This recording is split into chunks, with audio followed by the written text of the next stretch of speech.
रामकृष्ण हरी. आज गेलो होतो ज्योतिबा देवाला गाडी पूजन करण्यासाठी, देवदर्शनासाठी. मग पोचलो की डोंगरावरती वातावरण असं भारी झालं होतं बरं का.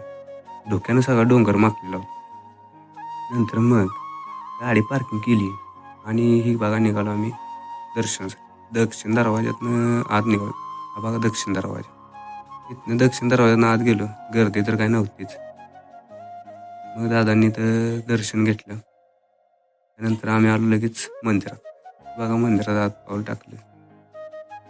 दर्शन घेतल्यानंतर डायरेक्ट गाभाऱ्यात पाऊल टाकलं. गाभाऱ्यात तर काही गर्दी नव्हती. दादांना म्हटलं या इकडे.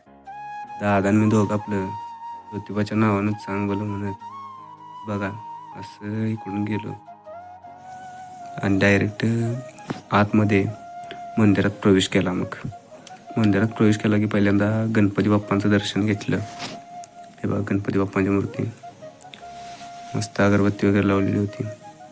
गणपती बाप्पांचं दर्शन घेतलं. त्यानंतर देवांचं दर्शन घेतलं. देवांचं दर्शन तर खूप भारी झालं, का तर गर्दी वगैरे काही नव्हती.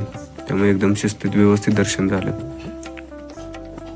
मग काय बाहेर आलो आणि बाहेर बघतोय तर काय सगळ्या डोंगरावर धुकच. मग दादांना घेऊन आपलं प्रदक्षिणा घालायला चालू केलं. हे बघा दादा आणि त्यांचं चिरंजीव शनिदेवांचं दर्शन घेतलं. त्यानंतर मी पण जाऊन लगेच दर्शन घेतलं.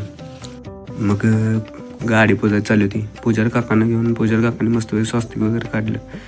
त्यानंतर हार वगैरे लावला आणि गाडी पूजन करून घेतलं.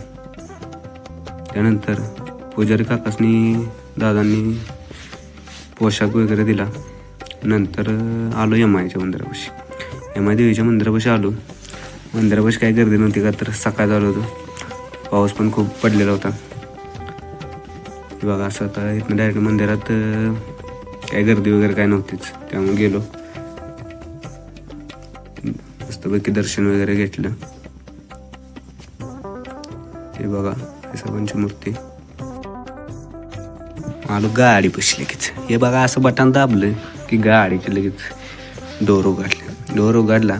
मग गाडीत बसलो आणि मग निघालो की कुठं तर कोल्हापूरच्या महालक्ष्मीला. हे बघा आता निघालो कोल्हापूरच्या महालक्ष्मीला. मस्तपैकी घाटात पाऊस वगैरे पडत होता.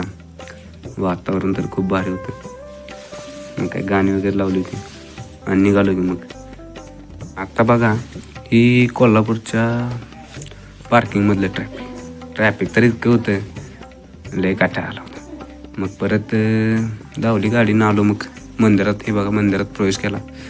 कळसाचं दर्शन घेतलं. मंगळवार असल्यामुळे गर्दी तर खूप होती. हे बघा गर्दी खूप असल्यामुळं नंतर मग दुसरा पश्चिम दरवाज्यातून आतमध्ये गेलो, का तर मुख दर्शन घ्यायचं होतं. त्यामुळे मग आत गेलो. हे आत आल्यानंतर इथे सभामंडपाचं काम चालू होतं. त्यानंतर गेलो बघा इकडे मुखदर्शनाची रांग लागलेली होती. दर्शनाला खूप गर्दी होती. तरी पण म्हणलं आता मुखदर्शन तरी बघूया कसं होतंय काय. त्यासाठी आतमध्ये गेलो तर बाबा वाज गर्दी, लयच गर्दी.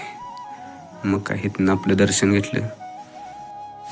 त्यानंतर हे बघा स्क्रीनवर आईसाहेबांचा अभिषेक वगैरे झालेला होता. त्यानंतर आलो की मग बाहेर आल्यानंतर हे बघा सभामंडपाचं इथं काम चालू होतं. आता पहिल्यापेक्षा थोडा बदल करायचा चाललाय. हे बघा स्क्रीनवरती आईसाहेबांना वस्त्रालंकार वगैरे चाललेला आहे. त्यानंतर दर्शन वगैरे झालं. मग आलो की गाडीकडे. आपली गाडी काढली. म्हणलं आता जाऊया, का तर आता घरी यायचं होतं. नंतर आलो की मग आम्ही आमच्या घरी. हा बघा हायवेला लागलो होता. आलो मग आम्ही आमच्या घरी. तर मराठी माणूस रोहन या आपल्या पेजला सर्वांनी लाईक, शेअर आणि सबस्क्राईब करा. धन्यवाद.